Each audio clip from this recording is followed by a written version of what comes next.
আজকে তোমাদের সাথে ইঁচড় চিংড়ির রেসিপিটা শেয়ার করব। চলো ফার্স্টে তেলটা দিয়ে দিলাম কড়াইতে।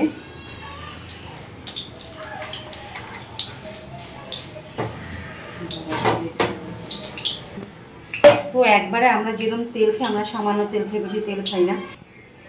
তেলটা গরম হয়ে গেছে, এখন জিরেটা দিয়ে দিলাম।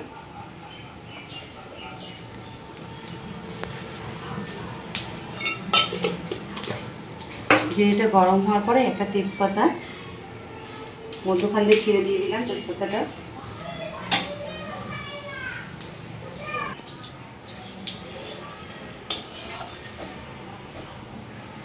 জিরেগুলো কালো হয়ে এসছে, এখন দিয়ে দেবো পেঁয়াজ কুচিটা।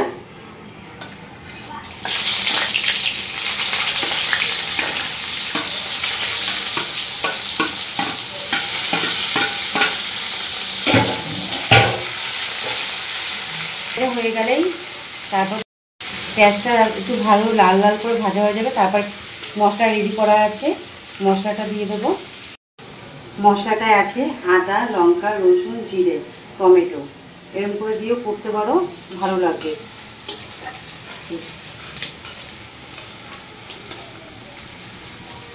দিয়ে দিলাম এখন মশলাটা।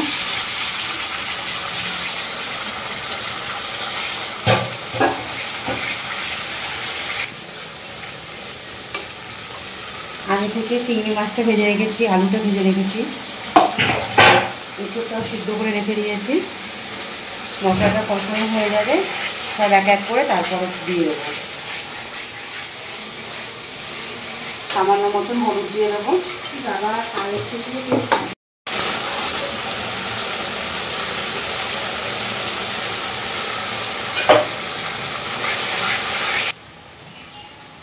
সামান্য মতন নুন দিয়ে দিচ্ছি, মাপ মতন।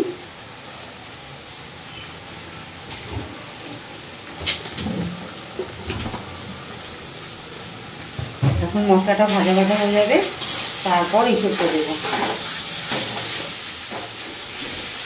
সব কিছু মেনটেন হলো যে মশলাটা ভাজা। মশলাটা ভালো ভাজা না হলে কোনো তরকারি স্বাদ লাগবে না। মশলাটা ভালো করে ভেজে নিতে হবে। সামান্য লঙ্কা গুঁড়ো দিয়ে দিচ্ছি, সামান্য একটু কালার হওয়ার জন্য।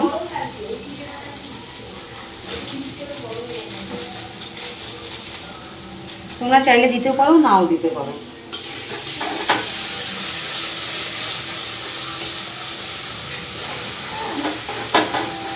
তো দেখো বন্ধুরা, মশলাটা ভালোভাবে ভাজা হয়ে গেছে। এখন এক এক করে সব কিছু দিয়ে দেওয়া যাবে। ফার্স্ট এঁচোড়টা দিয়ে দিলাম।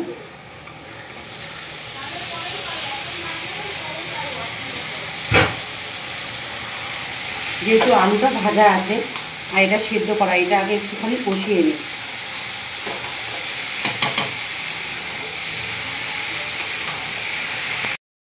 5-6 মিনিট কিছুটা কষিয়ে নিলাম। এখন আলুটা ভাজা ছিল, আলুটা ভাজাটা এখন দিয়ে দিচ্ছি।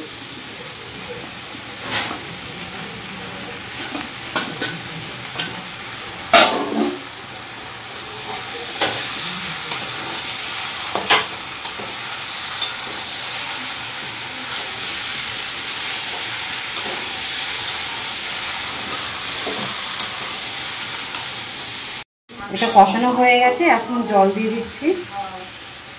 একটু কষা কষা করে করো, বেশি জল দিলে ভালো লাগবে না।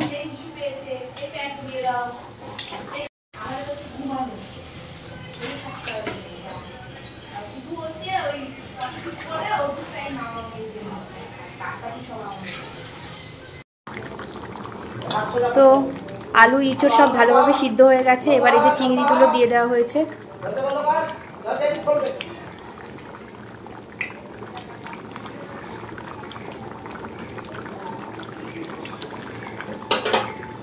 ইঁচড় চিংড়ি হয়ে গেছে, এখন সামান্য একটু দিয়ে দিচ্ছি ঘি।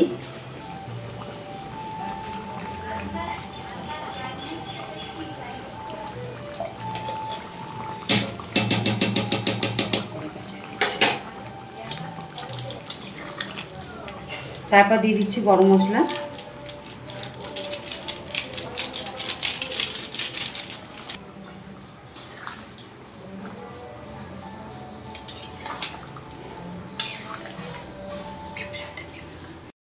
চিংড়িটা হয়ে গেছে, এখন নামিয়ে নিচ্ছি, গাবলা ঢেলে ফেলছি।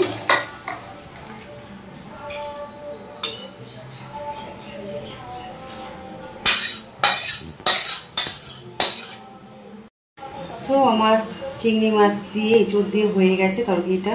রেসিপিটা তোমরা রেঁধে দেখবে যে কেমন লাগে।